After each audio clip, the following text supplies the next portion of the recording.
welcome you. My name is David Yezzi. I'm co-host of the Hot L Baltimore Poetry Series. For this evening's purposes, the Hot L Philadelphia. And the series is co-sponsored by the Baltimore Poets Theater, which I'm involved with, and Stephan Reichert and Claire Banks' wonderful magazine, I'm sure you know, Smartish Pace, based in Baltimore.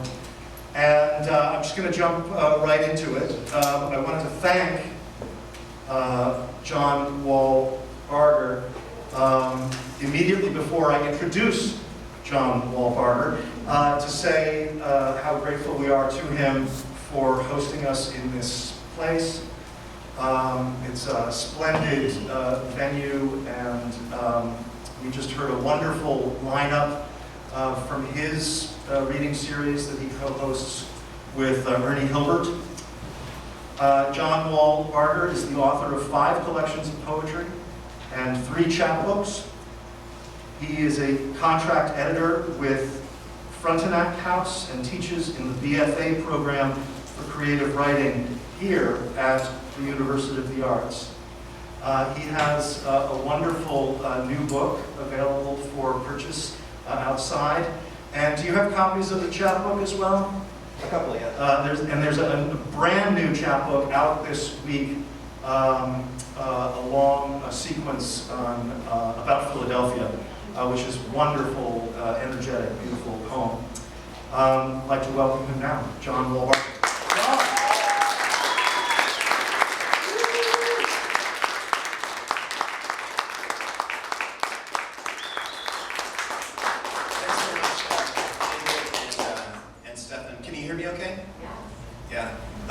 Okay, I want to spend my 6 minutes this way.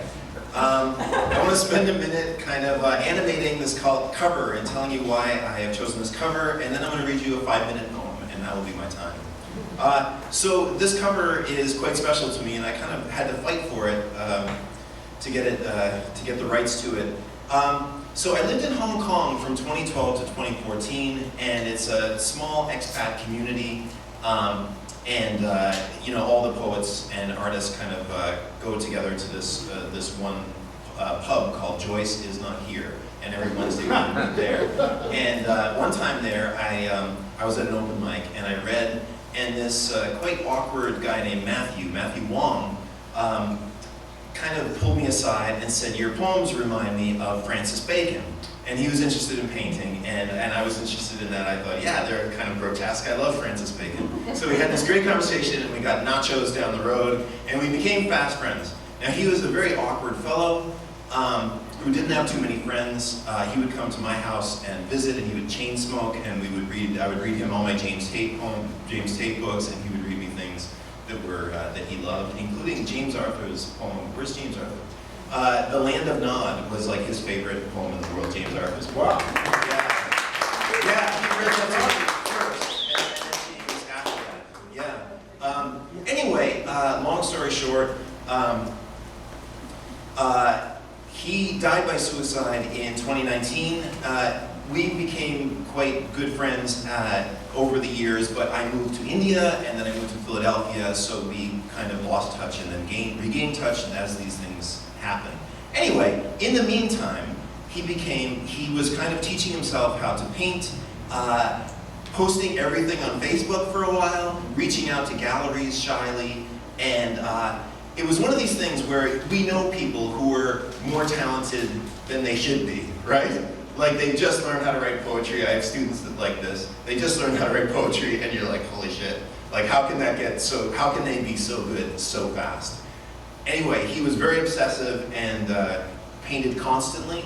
And yeah, he became incredibly famous. He has paintings right now in numerous galleries at Keene Reed Gallery in New York City, Karma Gallery in Soho, the AGO in Toronto. His mother is setting up the Matthew Wong Foundation, and his paintings are going for millions of dollars at Christie's. And this happened very, very quickly. Anyway, when he died, this was a great shock, of course, and my mother suggested to me, I was a little low on cash at that time, and my mother said to me, Dad and I will pay for you to go to the Barnes Museum and have a big lunch and let go of Matthew. Like, think about Matthew and let go of him. So this is a poem about me doing that. It's called At the Barnes Museum on a Cold Fall Afternoon for Matthew Wong, 1984 to 2019.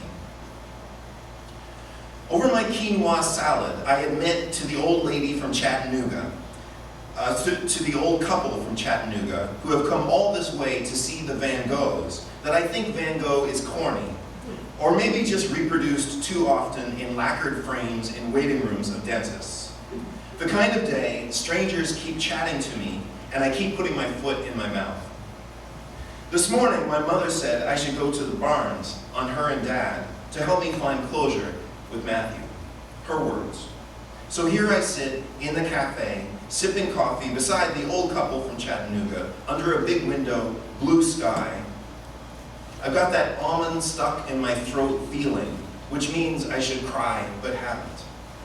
The husband nods at me, chews, stares. The wife, Bonnie, says, oh yes, she supposes Van Gogh is corny, but don't I think his lines hold the world together? Now I stand eye to eye, as Bonnie said I should, with Van Gogh's Postman, trying not to picture the 37-year-old painter rolled up in a ball, bullet in his gut, alone in his room at the Auberge Bravo Inn. In August 2015, Matthew texted me a poem of his called Vincent. All around, the shirts of children are laughing and chasing each other's tails. I smile. Above the postman's beard and his fuck you eyebrows and post's hat, Vincent scrawled Vincent in red childlike cursive on the green wallpaper of swirling flowers. Flowers chasing each other's tails like the flowers in Matthew's paintings, ever blossoming. And yes, Bonnie is right, holding everything together, even me and Matthew. And now I'm crying so even the tour group can see. But that does not stop Nikki, ironic mermaid clip in her green hair, from asking if I've heard of this German kid, Michael Acker, who's a better painter than Picasso. Wilder, feraler, more singular than Picasso, she says, while standing beside Les Sate, that joyless, skinny blue guy with his sad lump of bread, painted by 22-year-old Picasso 70 years before his heart gave out while he ate with his wife and friends. In the last year of Matthew's life, before he stepped away from us, before he erased himself and his stammering affection for his friends and his inspiration, before he erased his long arms and dour face to immerse himself in nullity, he and I hadn't talked much, which is why I can't explain his specific grief to you. I'm gazing up at Matisse's dancers, his summer of all dancers. Matisse, who died of a heart attack at 84, beside Lydia Delector Scala, his model and friend of 20 years, who, when she was sure he was dead, picked up the suitcase she kept packed the whole time and walked out the door. Grief sticks to me. Every burr of grief I've brushed against. The grief I've drawn a kind of circle around today, as suggested by my generous mother. This circle of paintings that we, accidentally united, gather inside, almonds in our throats, burrs on our skin, from all that's clawed and scratched us since our births. Matthew would not like this poem. It's too long already, and soft. But about that, Matthew, what surprised me was not your Quicksilver talent, your sudden fame, your solo shows in Paris, New York, Hong Kong, but the sweetness of your paintings, the sentiment, the glitter, the flowers. So many small figures clasping their hearts, overcome with inward feeling. Strange all this, coming from one who never found a way to enjoy, as Kafka described it, the happiness of being with people. You'd embarrass us, saying, wow, you look terrible today, didn't you sleep? Talking about yourself so unrelentingly, I had to yawn and turn away. In a room of Modigliani's, a fella with cat whiskers shakes my hand. His name is Ronald. He taps the motorcycle patch on my jacket. "Be careful, will ya?" Ronald says, still shaking my hand, squeezing it. "My son died on a bike." There's a Polaroid of Matthew as a kid. I saw it on CBC News with a look on his face, haggard, plagued, raging like an old man. Now, my gifted friend, my quirky friend, you are dead, and this poem, which you'd have thought absurd, is for you. Or would you, maybe, I hope, with your secret sentimentality, have been flattered? Did you know Modigliani was 35 when he died? Like you. But unlike you, who were alone, he, drenched in sweat, delirious, in the throes of TB, held his pregnant girlfriend, Heberturn, in bed. A man in a stovepipe hat comes to himself, and sunset falls over the walls of paintings around me. I shut my eyes against a Modigliani, but I still see it. You know it, that defiant boy in a sailor suit, hands on his knees, mouth opened in a sneer. Thanks very much.